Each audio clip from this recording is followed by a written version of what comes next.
Hey, what's going on, y'all? Rock on Rhetoric, and I'm going to talk to you about my N.O.P.E concept, which is negative pressure, optimistic pressure, positive pressure, and everlasting pressure. If you look on my IG, I did talk about positive pressure, but today I'm going to start off with negative pressure. So this will be part one in the series.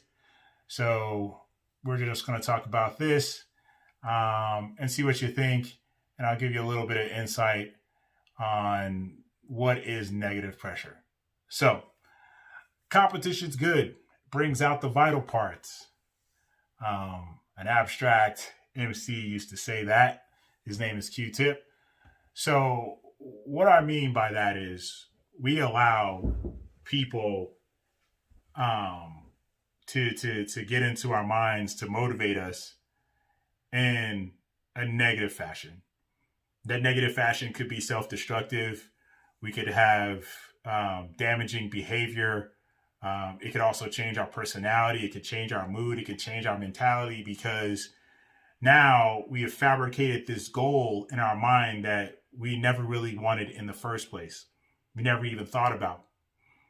And what happens is with the inception of that contaminating goal is we saw a friend or a family member or associate, or maybe we were online, maybe we were influenced by commercials or advertisements or whatever the case may be, that we want to run and be like the Joneses, so to speak. And we look at people's accomplishments, achievements, what they've amassed in life. We take it personally. We take it as a strike to our ego, to our character, to our reputation, which is not true. It's fabricated. We're just contaminating ourselves, to this point where now we have this tension built up. We have this angst built up. We have this frustration built up because we want to be seen on the same level. We want to impress people who are strangers or maybe friends or family that on both sides of this, strangers or family, they don't care.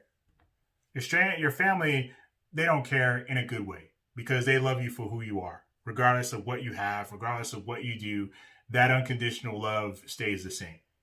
And if it doesn't, then, that's a whole another story that we can go into at another time. But right now, let's just stay on task.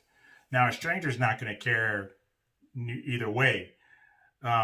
The needle in their life, as far as influence, as far as being inspired, or as far as just having some care, compassion, or consideration about you achieving anything, is not going to matter. It's not going to move the needle for them either way. So you have to ask yourself, why am I allowing negative influences to push me towards a fabricated goal that, number one, I had no idea that I really wanted in the first place, and number two, I didn't even think about it. It's ego. It's pride. It's this sort of nepotism, this is sort of entitlement that we feel that we have to obtain this goal. It's also this stubborn tenacity to seek a goal, to say that we've done it, that we've achieved it, so we can be in with the cool kids. That's what it's really about. I mean, you lose sight of the goal. You forget about what the goal is all about. You don't think about what's driving you. You're not gaining anything. You're not learning anything because all you're looking at is the end result. So you can have some type of place in the status quo, some type of place in that social food chain, so you can be recognized, so you can be acknowledged. And you could be spending months and months putting yourself through torture, through pain, through loss, through struggle, through overtime, through physical and mental anguish, just to obtain this product, to obtain this service, to obtain this award, reward, accolade, whatever the case may be as far as what it is. And then you've done all this, spent all this time, and a person comes along in 2 seconds and says, hey, that's great. Congratulations. I'm glad you made it. And they walk off. What did all that pain and frustration and struggle do for you? The goal itself, you could care less about. And the people that are really genuine, that know you, they're going to know you don't care about the goal. They know that's fake. They know that's fraudulent.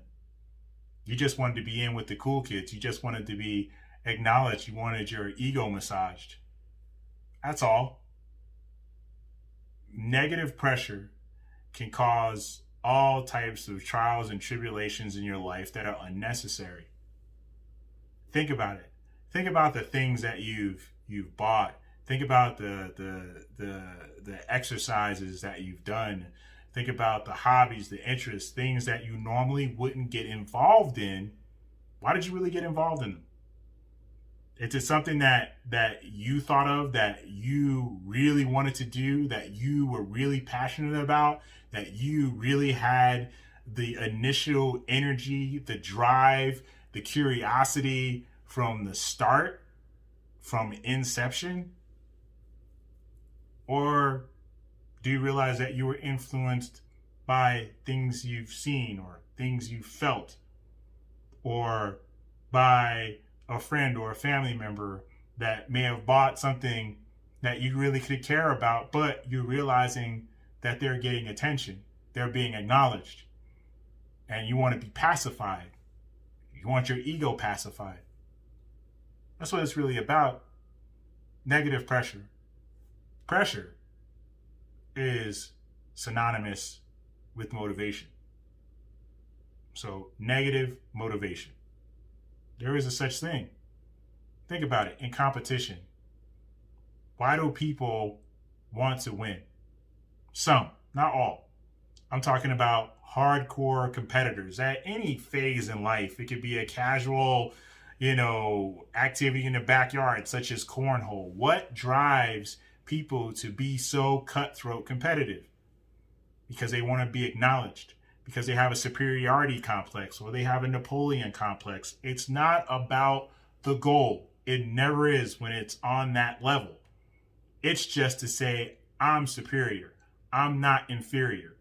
And that's something that they have to deal with internally. Competitors will never be satisfied. They'll never have enough victories. They'll never have enough trophies. They'll never have enough awards. They'll never have enough money. They'll never. It's a bottomless pit. They'll never be satisfied because they're always pushing themselves. They're always finding negative pressure to produce sort of positive results. Or I would say the positive results that they're looking for.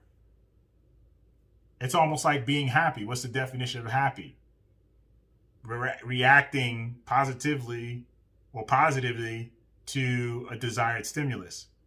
But happy and being happy is just temporary.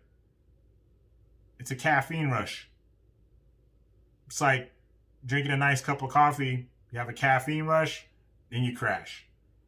Then you're back at square one, or even lower than square one. Satisfaction is that realistic, optimistic balance that you want to be at, where you're happy, but you're not completely content. So you're on this trajectory to keep going forward. And that translates into optimistic pressure, optimistic motivation, because you're happy at the progress that you've made, the benchmarks that you made, the small victories, the milestones that you made up to this point, but you realize that you have the potential and capability to move forward and get to a higher goal. But you're appreciative of the journey.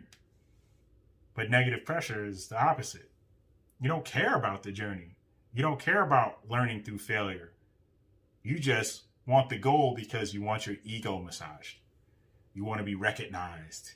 You want to have those accolades. You want to have that attention. You want to have that acknowledgement. And you want to just have that little spark, that little interest, that little piece of superiority. That's all it is.